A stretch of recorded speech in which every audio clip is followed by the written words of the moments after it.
Leader development is the most critical future investment that our Army has. The reality of it is that we are an organization that is based on values that focusing on developing our subordinates to achieve the organization's mission. So investment in leadership sets the conditions for our very organizational success in the things that we attempt to do. The Army is people, and people really accomplish the mission, conduct their operations based on the leadership they have. They face the hardships we want them to face in war. They deal with all the adversity that comes away basically because of the efforts of great leaders and great teams. And so leader development is our process of building those great leaders, and it is central to what the Army does. People need to understand, and I think all soldiers need to understand, that leader development isn't just an officer thing.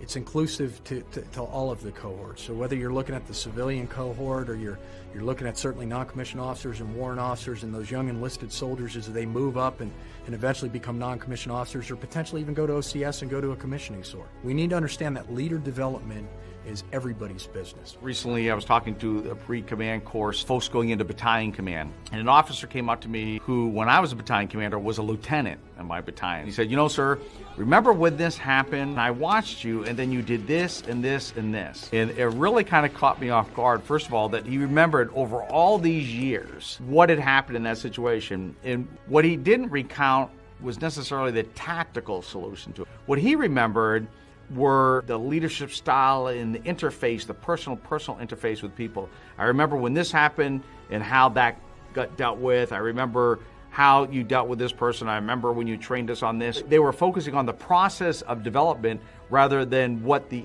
end result was tactically. I tend to think that people recount what the end result was. We attacked this hill, we did this or that. But more often than not, when I've interchanged with folks that we have served with previously, they focus on the leader development aspect of it and what they took away. Sure, what I took away from that was, and then you fill in the blank, we are always, as leaders, being watched. Maybe not always being listened to, but we're always being watched. And people are taking notes, either physically or mentally, and it's the leadership style that they remember more than, for instance, the tactical or operational event at the time, I have found out.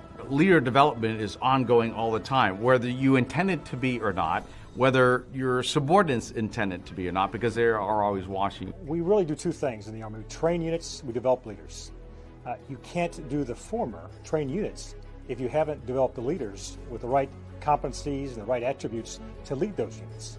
So it's really a fundamental foundation of training and readiness.